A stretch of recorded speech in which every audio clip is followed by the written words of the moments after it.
Salut à toutes et à tous et bienvenue sur cette nouvelle vidéo de Johan Dev. Et cette semaine, on va faire un peu d'infrastructure ensemble puisque l'on va essayer de découvrir le concept de load balancer avec un outil qui s'appelle HAProxy.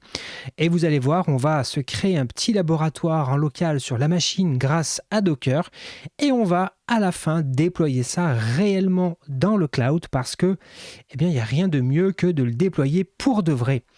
Donc, accrochez-vous bien parce que vous allez voir qu'on a pas mal de travail à faire pour arriver à nos fins. On va bien s'amuser et j'espère que vous allez apprendre vraiment plein de petites choses.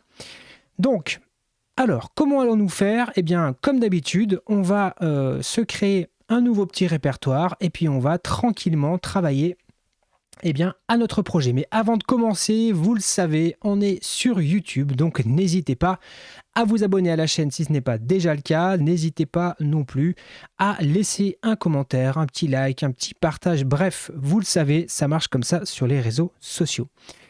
Et je partage mon petit terminal et nous allons nous créer tout de suite un répertoire. On va l'appeler comment? On va l'appeler load balancer. Load balancer, ok, hop. MKDOR, ça va pas marcher. MKDIR load balancer et je vais rentrer dans ce répertoire et je vais ouvrir ça dans un terminal, dans VS Code.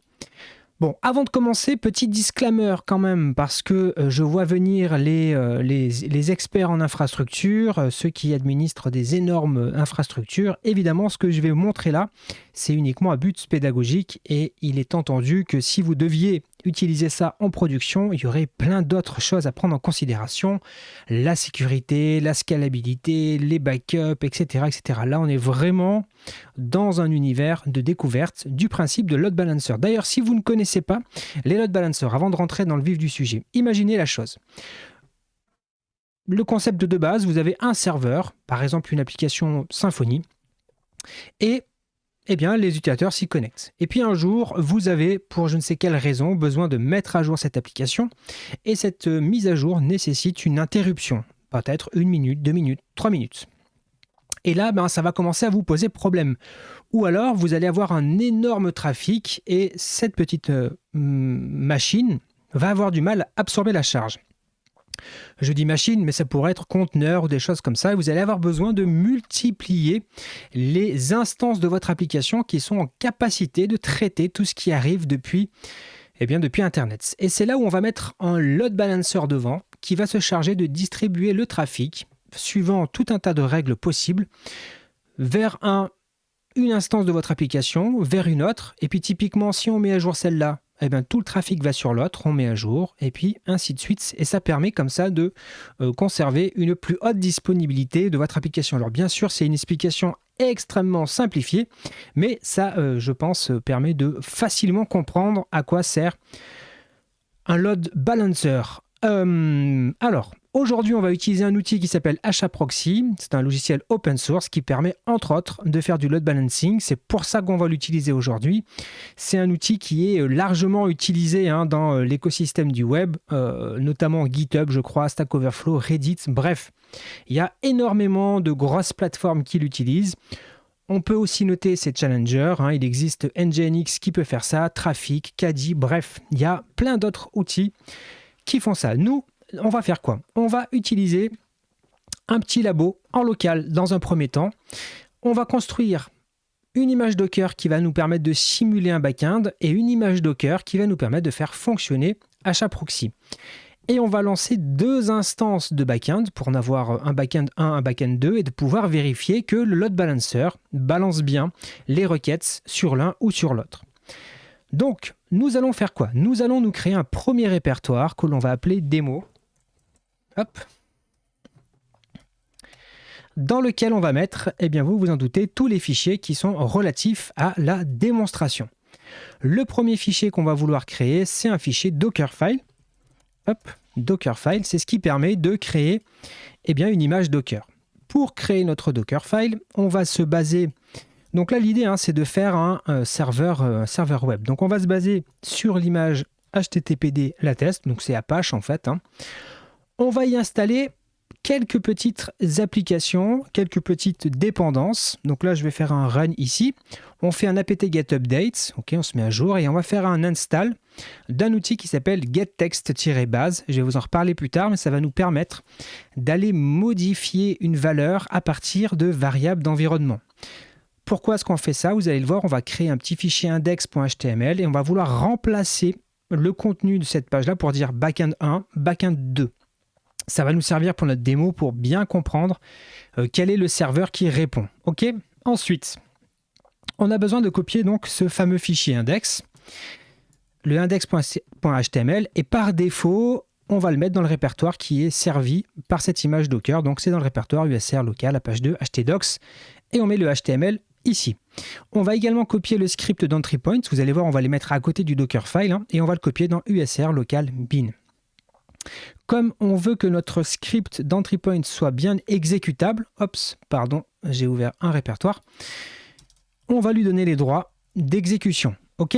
Ensuite, on va setter cette fameuse variable d'environnement, celle qui va venir modifier dans le fichier HTML. Vous allez le voir, on va utiliser une syntaxe particulière. Par défaut, on met backend, mais vous allez voir que quand on va l'utiliser, on mettra backend 1 et backend 2. Ok.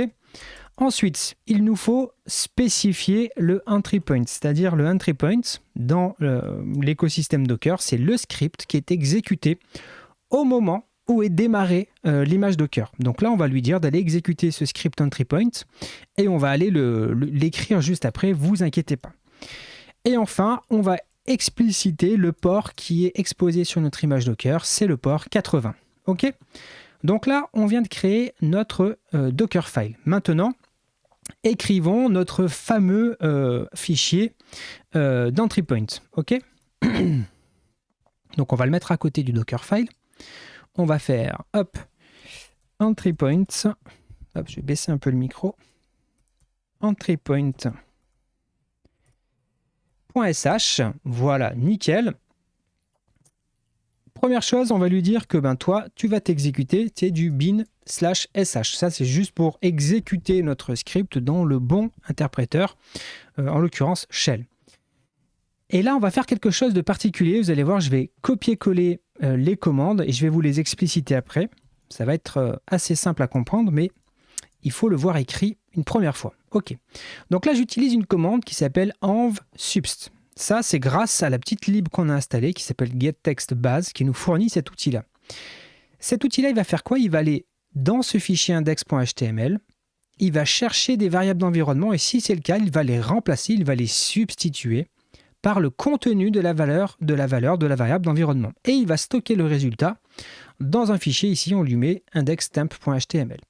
Du coup, on fait une deuxième étape ici où on prend ce fichier HTML, le temp, et on vient, entre guillemets, écraser le fichier de base de telle manière que, si la variable d'environnement c'était back1, on va se retrouver avec un fichier index.html qui contient back1. Et évidemment, dans notre script d'entry point, il faut démarrer Apache, et donc on a cette tâche-là, exec httpd-foreground, qui permet de lancer Apache en tâche de fond. Donc là, on est presque bon sur notre image, il ne nous reste plus qu'à créer le fameux index.html. Et là, pour le coup, je vais complètement le copier-coller et je le mets ici. Et vous voyez, la fameuse syntaxe, c'est celle-ci, backend name. Et avec l'outil l'outil qui est ici, env-subst, lorsqu'il va parcourir le fichier, il va partir à la recherche d'une variable d'environnement qui s'appelle backend name. Et si c'est le cas, il va remplacer tout ça par backend name. Ok ? Bon, j'espère que vous suivez. C'est un petit peu technique. Là, c'est uniquement pour se construire un petit environnement de démonstration. Ok ? Donc là, c'est bon, on n'est pas trop mal. Ce qu'on va se faire, c'est qu'on va se créer à la racine du projet ici un fichier qu'on va appeler compose.yml et qui est un fichier qu'on va utiliser avec Docker. Donc là, je vais je vais le copier-coller, je vais vous l'expliquer, parce que ça n'a pas grand intérêt qu'on l'écrive en totalité tout seul. Version, c'est la version de Docker Compose 3.8, et ensuite on va décrire les services. Et là, typiquement, on va utiliser deux services, backend 1 et backend 2. Et vous voyez bien qu'on utilise les variables d'environnement backend, name, Et là, j'attribue back 1 et là, j'attribue back 2. Donc, si vous avez bien compris, lorsque le conteneur va démarrer, le fichier HTML va être modifié pour contenir back 1 dans un cas, back 2 dans l'autre, ce qui va nous permettre de voir, quand on va utiliser le load balancer, sur quel backend on se trouve. Là, vous voyez qu'il y a des images ici qui font référence à un dépôt Docker. On n'a pas encore buildé nos images, mais j'ai déjà prévu qu'elles s'appellent comme ça, donc simple-load-balancer-demo2.latest. Ok, donc il nous faut builder nos images. Pour ça, on va se créer un petit fichier makefile qui va grandement nous simplifier la vie. Ok, donc on va se faire un petit makefile. Hop, voilà. Et là, pareil, je vais copier-coller le contenu et vous l'expliquer. Vous allez voir, c'est très très simple aussi. C'est juste pour avoir des petits raccourcis sous la main. Moi, j'aime bien avoir ce genre de fichier dans les projets. C'est très pratique. Voilà, il est là. On définit le tag, ça sera toujours la test dans notre cas. On définit le nom de l'image Docker pour notre image. Donc, c'était Johan Bernabeu Simple Load Balancer Demo. Ça, les ports ici, on n'en a pas besoin. Hop, je le vire. Et on se crée quelques petites commandes. Une commande de build ici. Une commande de push pour pusher l'image sur le registry Docker, le hub Docker officiel. Pull pour pooler l'image, mais on n'aura peut-être pas besoin. Run local pour faire le build, puis lancer Docker Compose up-d. Donc ça va nous permettre de lancer notre stack Docker. Et puis on a un stop pour stopper. Okay, donc là, logiquement, si je viens ici et que je fais tout simplement un make run local, il va builder l'image, nickel, et ensuite, vous voyez qu'il a démarré. Donc là, il a bien démarré notre image, c'est nickel. Et si je vais voir avec Lazy Docker, alors attendez, ce que je vais faire, c'est que avant d'aller dans Lazy Docker, je vais vérifier si j'ai pas des conteneurs à killer avant de le faire. Est-ce que j'ai des choses qui peuvent vous gêner? Non, c'est bon, pas de souci. Hop, on va se faire Lazy Docker et donc on va rechercher nos conteneurs ici. On a les deux là, Simple Loader Balancer, il y en a plusieurs qui tournent. D'ailleurs, il y en a 3 qui tournent, des backends ici. Alors attendez, ce que je vais faire, c'est que je vais killer un peu des conteneurs parce qu'il y en a vraiment trop qui tournent et c'est pas terrible pour le côté pédagogique de la chose. Hop, je vais faire ça sur un autre écran. Hop, hop, ça sera plus simple et on s'y retrouvera mieux. Donc je vais faire ça, stop, on va faire ça, stop, on va faire ça, hop, stop. C'est ça de tourner en fin de journée, il y a tout qui tourne. J'ai fait un stop ici, j'ai fait un stop ici. Voilà, on va y voir beaucoup mieux. Donc, j'ai nettoyé un petit peu les conteneurs qui étaient exécutés. Donc, je vais refaire un make run local. Donc, il build, il lance, pas de problème. J'utilise Lazy Docker, c'est un petit outil en ligne de commande pour nous faciliter la vie lorsqu'on utilise Docker. Et donc là, j'ai bien mes 2 load balancers qui sont là. Lui, j'aimerais bien qu'il soit arrêté. Donc, on va l'arrêter, je suis sûr. Voilà. Ce qu'on va vérifier, c'est que le backend 1, il est bien dans son fichier HTML. Il est bien backend 1 qui est installé. Donc, on va aller dans le shell de dans le shell ici. Le shell qui est ici et on va faire cat, on va aller voir le fichier en question, donc il est dans etc, dans USR, local, Apache 2, c'était quoi, htdocs et index.html. Donc là on a bien back 1, vous voyez qu'ici il y a bien marqué back 1, donc lors du démarrage, la petite mécanique qui recherche la variable d'environnement, ça a bien fait la modification. Et on va faire la même chose pour le deuxième. Hop, on se connecte dedans. Hop, je vais aller dans le shell. Et pareil, on va faire un cat USR, local, Apache, htdocs et index.html. Et là, on a bien back 2. Donc, ok, nos backends sont bien configurés comme il faut. Ils se sont bien personnalisés tout seuls au démarrage. Donc on est bien. Maintenant, il faut qu'on s'intéresse à la partie qui, j'en suis sûr, vous intéresse le plus, à savoir le fameux load balancer. Donc pour ça, qu'est-ce qu'on va faire? Notre démo là, c'est bon. On va se créer un deuxième répertoire qu'on va appeler load balancer. Ok, balancer avec un A. Ok.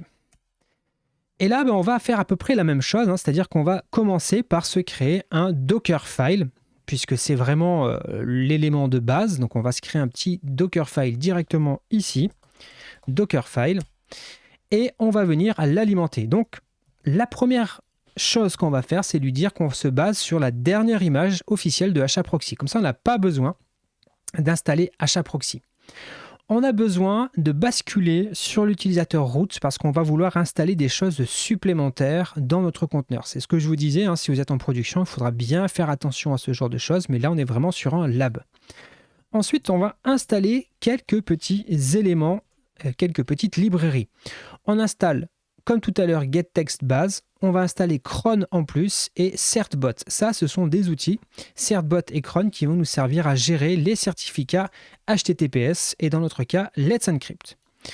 On va spécifier dans notre Dockerfile un certain nombre de variables d'environnement. Le nom de domaine pour lequel il faut négocier le certificat Let's Encrypt, l'adresse mail de celui qui demande le certificat Let's Encrypt, l'URL du backend 1, l'URL du backend 2, et est-ce qu'on active ou pas le HTTPS. Vous verrez qu'en local, on n'utilisera pas le HTTPS, donc pas de Let's Encrypt ni rien, mais quand on va le déployer dans le cloud tout à l'heure, on l'activera bien à true pour vraiment tester que ça fonctionne bien et que notre petit système négocie bien un certificat Let's Encrypt. On a un certain nombre de fichiers qu'on va vouloir copier. Vous allez voir, il y en a pas mal. Il y a le entry point comme tout à l'heure. Il y a 2 fichiers de configuration pour HAProxy, la version HTTP et la version HTTPS. Alors on pourrait probablement les mettre dans le même et puis désactiver quelque chose, mais là ça va être beaucoup plus simple de le faire dans un seul pour pas s'embêter. Le script qui permet de demander un certificat Let's Encrypt et de le renouveler. Et enfin, un petit fichier cron qui va nous permettre de programmer le renouvellement automatique du script. On a besoin de rendre exécutables tous les petits fichiers shell. Donc ici, on utilise la petite notation pour rendre exécutables nos scripts entry.sh, renew, cert, sh. On met en chmod 0644 le cron, ici ce répertoire-là pour enregistrer notre cron. Et ici, on joue vraiment le fait d'enregistrer le cron et de le rajouter dans notre cron tab. Cette petite commande, la cron tab, ça permet tout simplement d'ajouter le contenu d'un fichier à la cron tab. Et enfin, qu'est-ce qu'il faut qu'on fasse? On a besoin de spécifier le entry point. Donc on va le spécifier comme ça et on va exécuter notre fameux entry point ici. Donc ça, c'est notre Dockerfile. Alors j'y vais forcément un petit peu vite. Vous trouverez d'ailleurs en lien dans la description de la vidéo un article qui reprend tout ce que je vous dis là et un lien vers le dépôt GitHub avec la totalité des fichiers. De cette façon, vous avez tout à disposition pour bien fonctionner. Ok ? Deuxième chose qu'on va devoir faire, c'est les fichiers de configuration de HAProxy. Donc là, ce que je vais faire, c'est que je les ai préparés et je vais les copier-coller et on va se les commenter tranquillement ensemble. Hop, je vais faire un copier et je vais les mettre ici en faisant un petit coller. Voilà. Donc on a les 2 fichiers, la version HTTP, la version HTTPS. La seule différence, c'est ici la ligne 15 où on active le port 443 qui est le port pour le HTTPS. Et ici, on dit qu'on redirige tout vers le HTTPS. Donc là, ça mérite un petit peu quand même qu'on s'y attarde quelques instants pour comprendre un petit peu ce qu'on fait. Là, vous voyez ce qu'on fait. Globalement, on dit qu'on redirige les logs vers le standard, vers le std-out, etc., etc. Ce qui va nous intéresser, c'est le mode. On va lui dire qu'on est en mode HTTP. Ça veut dire quoi? Ça veut dire qu'on va faire du load balancing au niveau 7 de la couche du modèle OSI. Si ça ne vous parle pas, allez, mettez la pause et allez regarder sur Wikipédia ce que c'est que le modèle OSI, mais c'est important de bien comprendre de quoi on parle ici. On active le mode round robin ici. Ça veut dire quoi? Ça veut dire que par défaut, le load balancer, il va envoyer un coup sur l'un, un coup sur l'autre, un coup sur l'un, un coup sur l'autre. Ce qui est important aussi, c'est qu'on va activer le mode cookies. Ici, le mode cookies, ça veut dire quoi? Ça veut dire que à partir du moment où il y a une machine qui est passée par le load balancer et qui a été envoyée vers le backend 1, tant que le backend 1 est up, on va tout le temps le rediriger vers ce backend-là. Ça permet de préserver la session. Si jamais il y a une session qui est stockée côté serveur, eh bien, On n'a pas besoin comme ça de déporter la session ailleurs et ça peut rendre de précieux services de faire comme ça. Je ne rentre pas dans tous les détails de la configuration. Et on a ici l'option Redispatch ici qui permet quoi? Qui permet de préciser à HAProxy, ok, tu as bien ce truc-là qui te renvoie toujours vers le même serveur, mais s'il est down, eh bien au bout d'un moment quand même, redirige-le vers l'autre. Okay, et d'ailleurs, le fait de voir si c'est down ou pas, c'est ces timeouts-là qui sont bien paramétrés pour permettre de détecter tout ça. Et voilà, quoi vous dire de plus? Si le SSL, on l'active bien par ici, et on précise avec le CRT ici le chemin vers le certificat Let's Encrypt. Ok. Ben justement, il est temps de s'intéresser à ce fameux script de négociation du certificat. Vous allez voir, il est hyper simple aussi. Je vais le copier-coller, je vais copier le cron en même temps. Hop, je vais le ramener dans ce répertoire-là, coller, voilà. Donc on a un petit script ici, hop, je le réduis, qui utilise l'outil certbot, on le met en mode certainly, standalone, ok, ça veut dire qu'on va le faire en ligne de commande comme ça. On lui passe le nom de domaine, qui est une variable d'environnement, non interactive, bref, on passe tout un tas d'options, on passe l'email qui arrive par la variable d'environnement, on lui dit que c'est en mode renew par défaut, et on lui dit en post-hook, c'est-à-dire quand il y a une réussite, exécute cette commande. Donc là, qu'est-ce qu'on fait? On va expliquer, on va vérifier que le fichier de configuration est valide, et si c'est le cas, on reload HAProxy. De cette manière, HAProxy n'a pas besoin d'être éteint, il n'y a aucune interruption de service pendant tout ce temps-là. Donc c'est juste ça à quoi sert cette longue ligne de commande, mais c'est important de comprendre ce qu'elle fait. Et enfin, on a le fichier de cron ici qui permet de programmer l'exécution de ce cron une fois par jour à minuit. Et il va vérifier est-ce que j'ai besoin ou pas de réexécuter le renouvellement du certificat.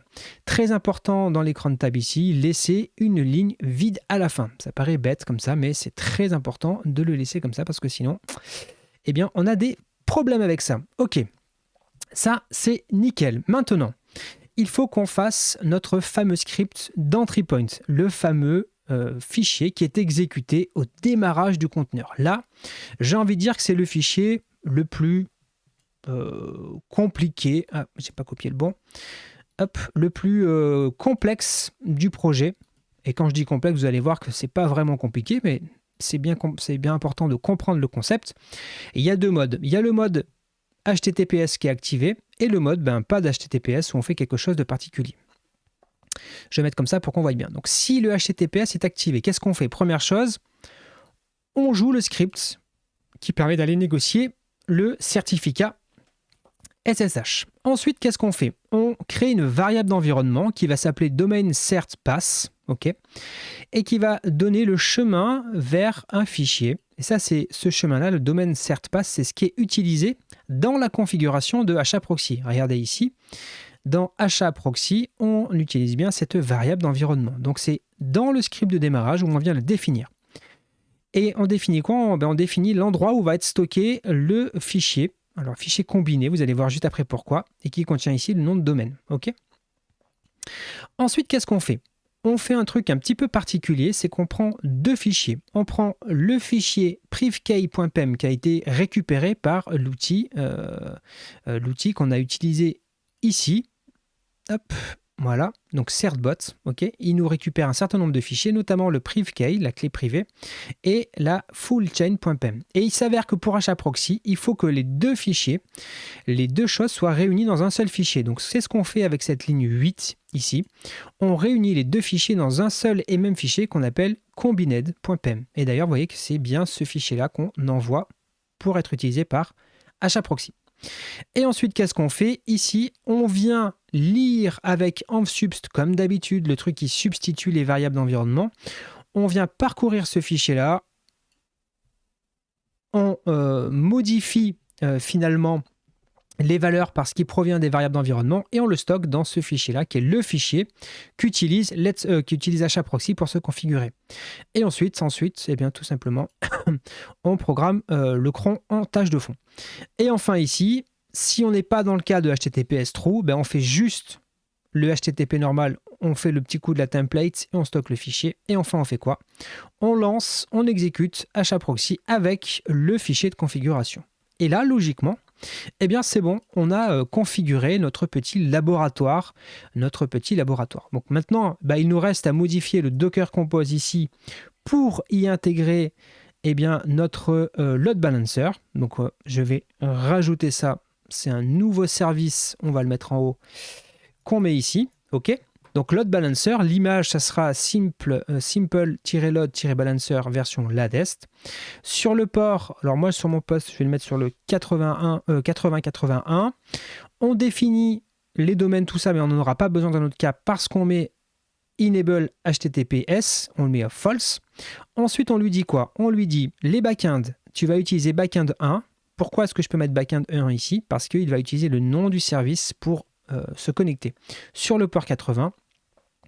Et tous ces services, j'en ai pas parlé tout à l'heure, mais sont tous connectés sur un network qui s'appelle Backend Network, ils partagent ça au sein du Docker Compose ici.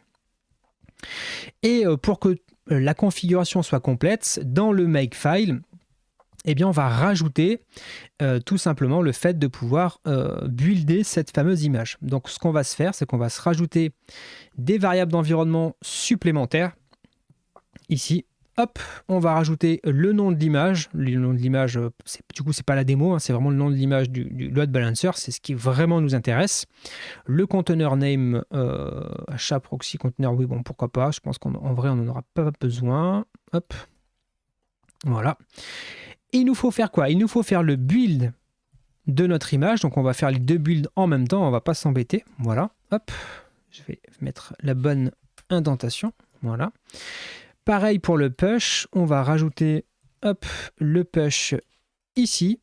Voilà, ce qui serait bien, c'est que ce que j'allais dire que Copilot me fasse le travail à ma place. Parfait. Et donc là, c'est tout. On n'a rien d'autre à faire logiquement. Tout est bon. Donc, allez, il est temps de lancer ici. Hop, on va faire un make run local. Donc, il va builder l'image de notre conteneur. On voit bien qu'il a lancé ici le load balancer. OK. D'ailleurs, si on va voir Lazy Docker, on voit bien qu'on a le backend 1, le backend 2, le load balancer qui est démarré. Donc ça fonctionne bien. Et maintenant, il faut qu'on aille voir, tout simplement, sur le port 8081. Donc je vais venir ici, 127.0.0.1, 2.8081. Et là, logiquement, vous voyez qu'on a bien le backend 1 qui répond. Donc ça, c'est génial. Et d'ailleurs, regardez, ce qu'on peut se faire aussi, c'est qu'avec Lazy Docker, on pourrait aller voir les logs ici. Et, vous voyez, et dès que je vais faire une petite requête, hop, on va avoir quelque chose qui s'inscrit dans le log ici. Est-ce qu'on peut faire ça de manière un peu plus intelligente? Oui, on va essayer de faire ça comme ça. Voilà. Et vous voyez que dès que je vais rafraîchir, hop, on a quelque chose qui s'inscrit dans notre log ici. Et vous voyez qu'on est renvoyé vers le back 1 ici. Ce qui serait intéressant, c'est de couper le backend 1 et de voir si le load balancer est capable d'aller basculer. Finalement, c'est le but du jeu, d'aller basculer sur le backend 2. Donc, ce qu'on va se faire, c'est qu'on va couper ici le backend 2. Vous voyez que c'est le backend 2, donc on va le stopper. On va faire... le backend 1, pardon. Il faut stopper le backend 1. Donc, je vais le stopper. Voilà, arrêter. Je le stoppe. Et donc ici, si je rafraîchis, il va y avoir un petit moment de flottement, le temps que le timeout ait lieu. Et dès que le timeout va avoir lieu, je suis renvoyé vers le back 2. Et automatiquement, vous voyez que le load balancer a fait le nécessaire. Et pour les visiteurs, personne ne s'est rendu compte qu'on avait fermé, qu'on avait éteint un backend. OK? Donc là maintenant, si je relance ça, on va faire ça comme ça, tant pis, build, il n'y a rien à builder. Hop, il fait comme ça. Là, en fait, je suis toujours renvoyé vers le back 2 parce que, pas de problème, lui, il garde ma session sur le back 2. Voilà. Donc là, on a réussi à faire notre petite démonstration en local sur la machine. Maintenant, on va faire une petite démo. Vous allez voir, ça va être assez rapide et c'est là où on voit que c'est quand même génial la technologie qui est à notre disposition maintenant. On va se faire un déploiement de tout ça directement dans le cloud. Au préalable, ce que j'ai déjà fait avant de tourner la vidéo, c'est que j'ai déjà pushé les images, celle-ci et celle-ci, sur le hub Docker. Donc je ne vais pas le faire maintenant, ça n'a pas d'intérêt. Je l'ai déjà fait en préparant la vidéo, c'est exactement les mêmes fichiers. Et on va donc se créer un fichier un petit peu particulier parce que je vais utiliser un cloud qui s'appelle Gelastic. Et ici, j'utilise Gelastic qui est fourni par idora.com, qui est un hébergeur cloud suisse que j'aime beaucoup utiliser. Professionnellement, c'est ce que j'utilise au quotidien. Et donc, on va pouvoir, vous allez le voir, avec un simple fichier qu'on appelle un fichier de manifeste, que je vais copier-coller ici, qui ressemble un peu, d'une certaine façon, au fichier compose.yaml qui est ici. Ok. Ce fichier manifeste est ce qui va me permettre de créer l'environnement complètement de manière automatisée. Qu'est-ce que je fais? Je spécifie des champs qui vont être demandés à l'utilisateur au départ. Donne-moi ton nom de domaine, donne-moi ton adresse mail. Et je définis des nœuds. Je crée d'abord mon load balancer. Je lui mets un certain nombre de variables d'environnement. Je crée les 2 instances de mon backend et puis j'envoie un petit message quand c'est validé. Je ne rentre pas dans les détails parce que c'est très spécifique à l'utilisation de Gelastic, mais si ça vous intéresse, n'hésitez pas à aller checker l'article ou le dépôt GitHub. Il y a tous les fichiers qui sont à votre disposition. Donc là, j'ai simplement copié-collé le contenu. Je vais aller dans la console Idora, je vais faire importer ici. Je vais coller ce fichier, vous voyez, tel quel, et je vais faire importer. Et là, vous allez voir que c'est vraiment génial. Domain name, alors on ne va pas s'embêter, on va prendre le domaine qui nous est fourni par Idora directement, mais vous pourriez mettre le vôtre et puis après faire les règles de DNS avec votre fournisseur de nom de domaine, etc. etc. Mais là, on va utiliser le nom de domaine qui est fourni de base par Idora. Donc, je renseigne mon nom de domaine parce que c'est comme ça que je l'ai spécifié dans mon manifeste. Je lui ai demandé de me demander le nom de domaine et l'adresse mail.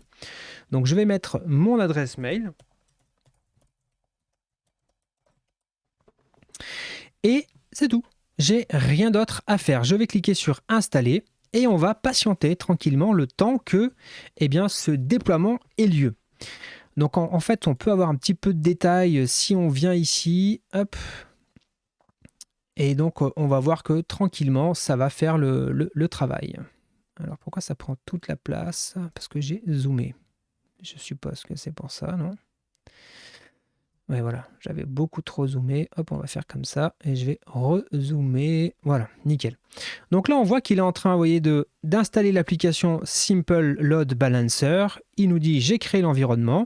Il est en train d'ajouter les 3 nœuds, le Load Balancer ici, la démo 1, la démo 2. Est-ce qu'on voit un peu plus de détails ici? Là, c'est le bac 2. Vous voyez, on voit ici le bac 2. Et ici, on doit voir que c'est le bac numéro 1 qui est ici. Donc là, voilà, il faut patienter le temps que le déploiement de cet environnement ait lieu. Vous voyez qu'on a commencé à 21h52. Là, ça fait déjà une petite minute que ça tourne. On peut compter en général. Il faut compter 2-3 minutes, peut-être 4 de temps en temps. Ça dépend les moments de la journée. Mais en général, c'est très rapide. Et surtout, c'est complètement automatisé. Vous allez voir qu'on va avoir rien à faire. Tout va être géré, par nous. Il y a peut-être juste un reboot du load balancer à faire parce que je ne génère pas forcément le certificat au bon moment, mais par rapport à l'attribution d'une adresse IP. Et bon, ça, c'est un petit détail qui ne va pas forcément vous intéresser aujourd'hui. Voilà, ça va démarrer l'environnement. On va patienter tranquillement. Voilà, il est en train de terminer son travail et on va pouvoir tester directement. C'est là où on est impatient, mais en vérité, ça fait 2 minutes qu'on a lancé la demande. Et vous voyez qu'ici, il me dit, c'est bon, j'ai bien fini. Alors, on va juste aller voir ici. Vous voyez que non, et c'est bon, il a bien réussi à négocier le certificat. Et là, pas de souci. Vous voyez bien que tout de suite, ça marche. Alors, tout de suite, c'est bon. J'ai un certificat, pas de problème. Vérifié par Let's Encrypt. Plus d'informations, j'ai accès au certificat. Donc ça valide bien que la demande de certificat fonctionne bien. Et là, on voit que je suis envoyé vers le bac 1. Maintenant, si on veut vérifier dans ce contexte cloud que ça fonctionne bien, on va pouvoir se connecter dans le shell du backend 1. Ça tombe très bien parce qu'avec Gelastic, on a directement un petit bouton ici. Hop, je clique dessus. J'ai accès au shell ici. Et ce qu'on va faire, c'est qu'on va stopper Apache. Donc, on va faire un Apache CTL stop. OK, donc on stoppe Apache. Et donc là, logiquement, il va y avoir ce petit moment de flottement, le temps que le load balancer comprenne que le back est down. Et vous voyez, c'est bon, il nous a bien redirigé vers le deuxième. Donc maintenant, si je le redémarre ici, hop, si je fais un start ici, hop, et que je fais un stop de l'autre, donc là, j'étais sur le backend 1, 1, hop, et je vais stopper le backend 2. Ok, donc je vais faire Apache CTL stop. Voilà. Vous allez voir qu'on va basculer. Il va y avoir un petit moment de flottement. Et puis on va basculer sur le backend 1. Donc ça valide bien le bon fonctionnement de notre load balancer. Ok ?